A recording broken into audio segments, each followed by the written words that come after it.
Hi friends, welcome to my channel SN classes. ఈ వీడియోలో మనము ఈరోజు ఉన్నటువంటి కరెంట్ అఫైర్స్ని గురించి పూర్తిగా తెలుసుకుందాం. ముందుగా ఈరోజు అంటే అక్టోబర్ 10న మనకు వరల్డ్ మెంటల్ హెల్త్ డే నిర్వహించడం జరుగుతుంది. దానికి సంబంధించినటువంటి డేటా ఒకసారి మనం పరిశీలించినట్టయితే వరల్డ్ మెంటల్ హెల్త్ డే 2023కు సంబంధించినటువంటి థీమ్‌ని పరిశీలించినట్లయితే mental health is a universal human right. Mental health is a universal human right అనే థీమ్‌తో ఈ యొక్క 2023 సంవత్సరానికి వరల్డ్ మెంటల్ హెల్త్ డేని నిర్వహించడం జరుగుతుంది. దాంట్లో భాగంగా మనం ఫ్యాక్ట్స్‌ని గమనించినట్లయితే 1 in 7 young people age 10 to 19 has or will develop a mental illness in their life time. ఒక 10 నుంచి 19 సంవత్సరాల పిల్లల్లో ప్రతి 7 గురిలో ఒకళ్ళు యొక్క మెంటల్ ఇల్‌నెస్‌కు గురి అవుతున్నారు. Depression is the leading cause of disability world wide. Depression దీనికి ప్రధాన కారణంగా చెప్తున్నారు. అదేవిధంగా పెద్దల్లో చూసుకున్నట్లయితే ప్రతి నలుగురిలో ఒకరు యొక్క సీరియస్ మెంటల్ ఇల్‌నెస్‌కి గురి అవుతున్నారు. అదేవిధంగా 56 million Indians suffer from depression and 38 million suffer from some anxiety disorder అని చెప్పేసి యొక్క మొత్తం భారతదేశంలో 56 మిలియన్స్ మంది ప్రజలు యొక్క డిప్రెషన్‌తో గురి అవుతున్నారు. అదేవిధంగా 38 మిలియన్ ప్రజలు యాంగ్జైటీ డిసార్డర్‌తో యొక్క బాధపడుతున్నారని చెప్పేసి ఇక్కడైతే మనకిక్కడ సమ్ ఫ్యాక్ట్స్ ఉన్నాయి. అదేవిధంగా 42% of private sector employees have a general anxiety disorder or depression. 42% private sector ఎంప్లాయీస్‌లో ఈ యొక్క జనరల్ యాంగ్జైటీ ఆర్ డిప్రెషన్‌తో బాధపడుతున్నారు. 46% private sector employees report extreme stress as a result of their work. ఏదైతే ప్రైవేట్ రంగంలో ఉన్నటువంటి ఉద్యోగుల్లో 46% ఎక్స్‌ట్రీమ్ స్ట్రెస్‌తో బాధపడుతున్నారని చెప్పేసి మనకు రిపోర్ట్స్ తెలపడం జరుగుతుంది. నెక్స్ట్ మనకు అమెరికా ప్రొఫెసర్‌కు అర్థశాస్త్ర నోబెల్ యొక్క అర్థశాస్త్రంలో నోబెల్ బహుమతిని ప్రకటించడం జరిగింది. దీంట్లో హార్వర్డ్ విశ్వవిద్యాలయానికి చెందినటువంటి ప్రొఫెసర్ క్లాడియా గోల్డిన్‌కు యొక్క అర్థశాస్త్రంలో నోబెల్ బహుమతి రావడం జరిగింది. ఈమె చేసినటువంటి పని ప్రదేశాల్లో పురుషులతో పోలిస్తే మహిళల వెనుకబాటు కారణాలను సహేతుకంగా విశ్లేషించిన ప్రముఖ ఆర్థిక చరిత్రకారిణి క్లాడియా గోల్డిన్‌ను అర్థశాస్త్రంలో నోబెల్ పురస్కారం వరించింది. ఒక పని ప్రదేశాల్లో ఉన్నటువంటి పార్షియాలిటీ పురుషులతో పోలిస్తే మహిళలు బ్యాక్వర్డ్‌లో ఉన్నారు. దానికి సంబంధించినటువంటి కారణాలను సహేతుకంగా విశ్లేషించడం జరిగింది. దానికి గాను ఈమెకు యొక్క నోబెల్ పురస్కారం రావడం జరిగింది. ఈమెను ఈ ప్రతిష్టాత్మక బహుమతికి ఎంపిక చేసినట్లు స్వీడన్‌లోని Royal Swedish Academy of Sciences సోమవారం ప్రకటించారు. క్లాడియా అమెరికా పౌరాలు, వయసు 77 ఏళ్లు. ప్రస్తుతం ప్రఖ్యాత హార్వర్డ్ విశ్వవిద్యాలయం ప్రొఫెసర్‌గా కొనసాగుతున్నారు. అర్థశాస్త్రంలో ఇప్పటిదాకా 93 మంది నోబెల్ పురస్కారం గెలుచుకుంటే దానిలో మహిళల్లో ఈమె మూడో వ్యక్తి అనమాట. అంటే మొత్తం 93 మంది అర్థశాస్త్రంలో నోబెల్ బహుమతి సాధిస్తే దాంట్లో మహిళల్లో చూసుకుంటే ఈమె మూడో మహిళ. అర్థశాస్త్రంలో ఒంటరిగా నోబెల్ గెలుచుకున్న తొలి మహిళగా క్లాడియా చరిత్ర సృష్టించారు. అర్థశాస్త్ర విభాగంలో ఒంటరిగా ఒక నోబెల్ బహుమతి గెలుచుకున్నటువంటి మహిళగా కూడా ఈమె రికార్డులోకి ఎక్కినారు. ప్రపంచవ్యాప్తంగా స్త్రీలలో దాదాపు 50% మంది మాత్రమే వేతనాలతో కూడిన ఉద్యోగము చేస్తున్నారు. పురుషుల్లో మాత్రం అలా పనిచేస్తున్న వారు 80% దాకా ఉన్నారు. పని ప్రదేశాల్లో పురుషులతో పోలిస్తే మహిళలకు అందే వేతనాలు కూడా తక్కువ. దాదాపు 200 ఏళ్ల లేబర్ మార్కెట్ డేటాను విశ్లేషించడం ద్వారా ఈ అసమానతలకు కారణాలను క్లాడియా వివరించారని చెప్పేసి గుర్తుపెట్టుకోండి. అమెరికా ప్రొఫెసర్‌కు అయినటువంటి క్లాడియా గోల్డిన్‌కు అర్థశాస్త్రంలో నోబెల్ బహుమతి రావడం జరిగింది. అయితే అర్థశాస్త్రంలో ఇప్పటి వరకు ఈమెతో కలుపుకొని ముగ్గురికి మాత్రమే నోబెల్ బహుమతి రావడం జరిగింది. ఔట్ ఆఫ్ 93 మెంబర్స్ అంటే 93 మెంబర్స్‌లో 90 మెంబర్స్ పురుషులు ఉంటే ఓన్లీ ముగ్గురు మాత్రమే ఈ యొక్క అర్థశాస్త్రంలో నోబెల్ బహుమతి గెలుచుకున్న మహిళలు ఉన్నారని చెప్పేసి గుర్తుపెట్టుకోండి. నెక్స్ట్ 2023 సంబంధించినటువంటి నోబెల్ బహుమతులను 6 రంగాల్లో కూడా ప్రకటించడం జరిగింది. ఇక ఇక నోబెల్ బహుమతుల ప్రకటన అయితే పూర్తయింది. మనం ఈ యొక్క 6 విభాగాల్లో ఎవరికి వచ్చినాయి అనేది ఒకసారి మనం పరిశీలించినట్టయితే ఫిజియాలజీ ఆర్ మెడిసిన్‌లో కటాలిన్ కరీకో, వైస్మెన్ వీళ్ళిద్దరికి కలిసి ఫిజియాలజీ ఆర్ మెడిసిన్‌లో ఈ యొక్క నోబెల్ బహుమతి రావడం జరిగింది. ఫిజిక్స్‌లో చూసినట్లయితే పియర్రీ అగోస్టిన్, అదేవిధంగా ఫెరెంక్ క్రౌస్, అదేవిధంగా అన్నె లీ హుయిలియర్ వీళ్ళ ముగ్గురు కలిపి ఫిజిక్స్‌లో రావడం జరిగింది. కెమిస్ట్రీలో మోంగి బవెండి, లూయిస్ బ్రాస్, అదేవిధంగా అలెక్సీ ఎకిమోవ్ వీళ్ళ ముగ్గురు కలిసి కెమిస్ట్రీలో రావడం జరిగింది. లిటరేచర్‌లో జాన్ ఫాసే ఇతనికి లిటరేచర్‌లో రావడం జరిగింది. అదేవిధంగా పీస్ ప్రైజ్ నర్గీస్ మొహమ్మది ఇరాన్‌కు చెందినటువంటి మహిళా ఉద్యమకారిణి ఈమెకు రావడం జరిగింది. తర్వాత ఎకనామిక్ సైన్సెస్‌లో అర్థశాస్త్రంలో క్లాడియా గోల్డిన్ అనే ఆమెకు ఈ యొక్క అసమానతలు మహిళలు పురుషులతో పని ప్రదేశంలో మహిళలు అదేవిధంగా పురుషుల్లో ఉన్నటువంటి అసమానతలను ఈమె తెలిపినందుకు ఈమెకి అర్థశాస్త్రంలో నోబెల్ బహుమతి రావడం జరిగింది. నెక్స్ట్ న్యూ జెర్సీలో అక్షర్ధామ్ ఆలయం ప్రారంభము. ఆధునిక యుగంలో భారత్ వెలుపల నిర్మించిన అతిపెద్ద హిందూ ఆలయం ఇదే.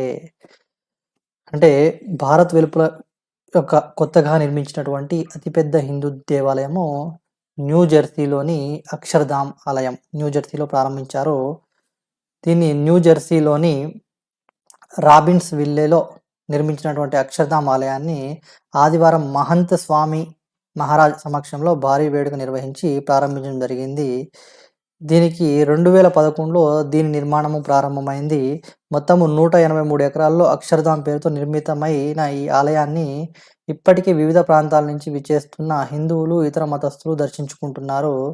అదేవిధంగా బ్రహ్మకుండ్ అనే పేరుతో ఏర్పాటు చేసిన సాంప్రదాయ బావిలో ప్రపంచవ్యాప్తంగా ఉన్నటువంటి సుమారుగా 300 నదుల నుంచి సేకరించిన జలాలను ఆ యొక్క బావిలో కలపడం జరిగింది. గుర్తుపెట్టుకోండి, బ్రహ్మకుండ్ అనే పేరుతో ఏర్పాటు చేసినటువంటి సాంప్రదాయ బావిలో సుమారు 300 నదుల నుంచి సేకరించిన జలాలను దీంట్లో కలపడం జరిగింది. నెక్స్ట్ చూసినట్లయితే మనకు 2028 ఒలింపిక్స్‌లో క్రికెట్ అభిమానుల కల తీరబోతుంది. 2028లో లాస్ ఏంజెల్స్ ఒలింపిక్స్ ఏదైతే 2028లో జరిగేటువంటి లాస్ ఏంజెల్స్ ఒలింపిక్స్‌లో క్రికెట్‌ను కూడా అప్పటి నుంచి చేర్చబోతున్నారు ఒలింపిక్స్‌లో. 2028 ఒలింపిక్స్‌లో క్రికెట్‌ను కూడా చేర్చబోతున్నారు. ఈ ఆటతో పాటుగా క్రికెట్‌తో పాటు ఫ్లాగ్ ఫుట్బాల్, బేస్‌బాల్, సాఫ్ట్‌బాల్‌ను చేర్చబోతున్నట్లు సమాచారం. దీనిపై ఇంకా అధికారిక ప్రకటన రావాల్సి ఉంది. ముంబైలో అక్టోబర్ 15న ఆరంభమయ్యే అంతర్జాతీయ ఒలింపిక్ కమిటీ సమావేశంలో ఈ విషయాన్ని ఖరారు చేసే అవకాశాలున్నాయి. ఒలింపిక్స్‌లో క్రికెట్‌ను ఒక్కసారి 1900 క్రీడలు ప్యారిస్‌లో జరిగినాయి. అప్పుడు చేర్చడం జరిగింది. తర్వాత మళ్ళా 128 ఏళ్ల సుదీర్ఘ విరామం తర్వాత ఈ ఆట మళ్ళీ పునరాగమనం చేయబోతుంది. ఇటీవలే ఆసియా క్రీడల్లో మాదిరి ఒలింపిక్స్‌లోనూ టీ20 ఫార్మాట్‌లో క్రికెట్ పోటీలు నిర్వహించే అవకాశం ఉంది.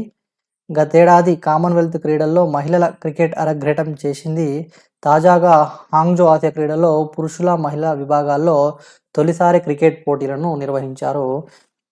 గుర్తుపెట్టుకోండి, రీసెంట్‌గా జరిగినటువంటి ఆసియా క్రీడల్లో ఈ యొక్క మహిళలు అదేవిధంగా పురుషుల విభాగంలో ఆసియా క్రీడల్లో తొలిసారిగా క్రికెట్ పోటీలు నిర్వహించారు. అదేవిధంగా గతేడాది జరిగినటువంటి కామన్వెల్త్ క్రీడల్లో మహిళల క్రికెట్‌ను చేర్చారు. ఇక 2028లో జరిగేటువంటి లాస్ ఏంజెల్స్ ఒలింపిక్స్‌లో కూడా క్రికెట్‌ను చేర్చనున్నారని చెప్పేసి మనకైతే ఇక్కడ సమాచారం రావడం జరిగింది. నెక్స్ట్ 5 రాష్ట్రాలకు ఎన్నికల షెడ్యూల్ ప్రకటించడం జరిగింది. తెలంగాణతో పాటుగా రాజస్థాన్, మధ్యప్రదేశ్, ఛత్తీస్‌గఢ్, మిజోరాం. అయితే తెలంగాణలో మొత్తం సీట్లు చూసుకున్నట్లయితే 119 సీట్లకు ఈ యొక్క ఎన్నికలు జరుగుతున్నాయి. రాజస్థాన్‌లో 200 సీట్లు, మధ్యప్రదేశ్‌లో 230, ఛత్తీస్‌గఢ్‌లో తొలి విడతలో 90 సీట్లకు, రెండవ విడతలో మిగతా సీట్లకు జరుగుతుంది. అదేవిధంగా మిజోరంలో 40 సీట్లకు సంబంధించి ఒక ఎన్నికలకు సంబంధించినటువంటి షెడ్యూల్ అయితే రావడం జరిగింది. తెలంగాణ ఓటర్ల లెక్క చూసినట్టయితే మనకు మొత్తం ఓటర్లు 3,17,17,389 మంది ఉంటే పురుషుల సంఖ్య 1,58,71,071 493 మంది ఉన్నారు. మహిళలు 1,58,43,339 మంది ఉన్నారు.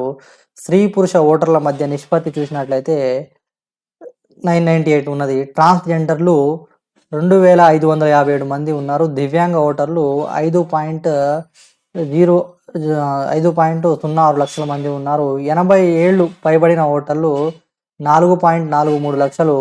100 ఏళ్లు పైబడిన ఓటర్లు 7,689 మంది ఉన్నారు. అదేవిధంగా తొలిసారి ఓటు వేసేవాళ్ళు 8.11 లక్షలు ఉన్నారు. సర్వీస్ ఓటర్లు 15,338 మంది ఉన్నారు. అదేవిధంగా ఆదివాసీ ఓటర్లు చూసేటట్టయితే 39,186 మంది ఉన్నారని చెప్పేసి మనకైతే ఇక్కడ మన తెలంగాణ ఓటర్లకు సంబంధించినైతే లెక్క ఇక్కడ ఇవ్వడం జరిగింది. గుర్తుపెట్టుకోండి. మరలా తెలంగాణలో 119 సీట్లు, రాజస్థాన్లో 200, మధ్యప్రదేశ్లో 230, ఛత్తీస్గఢ్లో 90, మిజోరంలో 40 సీట్లకు ఈ యొక్క ఎన్నిక జరుగుతుంది. గుర్తుపెట్టుకోండి. నెక్స్ట్, వ్యూహాత్మక భాగస్వామ్యం దిశగా భారత్ టాంజానియా రక్షణ రంగంలో 5 ఏళ్ల రోడ్ మ్యాప్‌నకు అంగీకారము. ప్రధాని మోడీతో సమావేశమైన ఆ దేశ అధ్యక్షురాలు సమియా సులుహు. గుర్తుపెట్టుకోండి. ఇక్కడ మనకు టాంజానియా దేశానికి సంబంధించినటువంటి అధ్యక్షురాలు సమియా సులుహు తమ మధ్య ఉన్న సంబంధాలను వ్యూహాత్మక భాగస్వామ్యం స్థాయికి పెంచుకుంటున్నట్లు భారత్, టాంజానియాలు సోమవారం ప్రకటించాయి. రక్షణ రంగంలో సహకారాన్ని విస్తరించుకునేందుకు 5 ఏళ్ల రోడ్ మ్యాప్‌కు అంగీకరించాయి.